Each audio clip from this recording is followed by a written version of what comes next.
V tretji pripravljalni tekmi v Beleku še tretjič neodločen rezultat, tokrat proti ukrajinskem prvoligašu, ki je jesenski del sezone končal na 4. mestu. V Aleksandriji 1:1 se je končalo, začeli so Mariborčani odlično tole tekmo, najlepša akcija na tekmi v 5. minuti.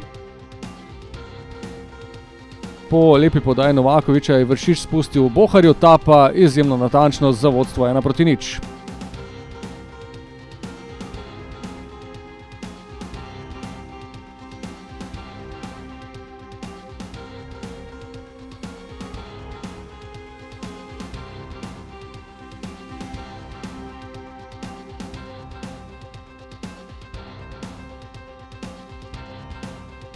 Ukrajinci so vrnili v 11. minuti, toda njihova prva priložnost neizkoriščena. 5 minut kasneje, kot podaja na rob kazenskega prostora, volej iz prve in Luka Uskoković je nesrečno preusmeril žogo pod prečko.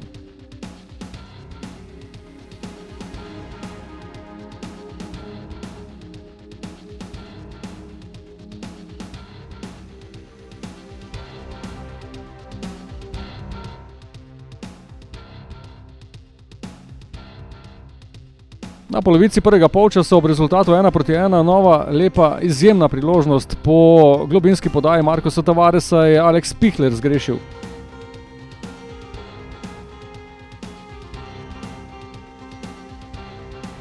Sledila je še ena hitra kombinacija, dvojna podaja, Dare Vršič pa je bil za las prekratek.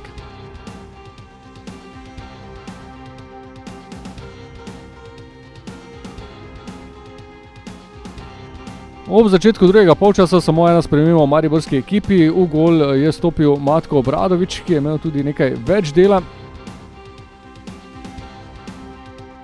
V drugem polčasu je bil sicer izključen tudi Marko Šuler zaradi prerivanja v kazenskem prostoru, toda moštvi sta se dogovorili, da bo Maribor dokončal tekmo z 11.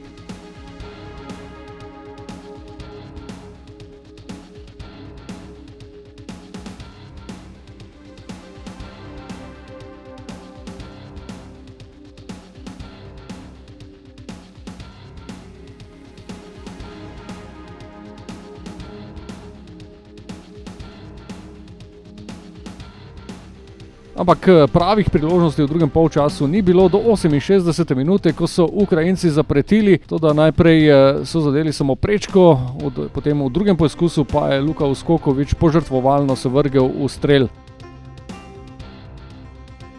Mariborčani so prišli do najlepše priložnosti za zmago ob slabem izbijanju drugega ukrajinskega vratarja Rudika, toda Pihler in Vršič nista uspela izkoristiti te situacije.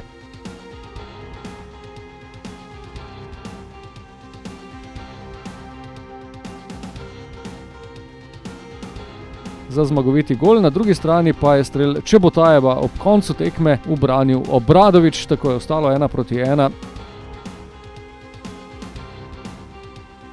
Pravzaprav najbolj realen rezultat glede na dogajanje na igrišču, tako se je torej končalo z 1:1, naslednji tekmec pa je bolgarski Ludogorets. Najboljši na planetu.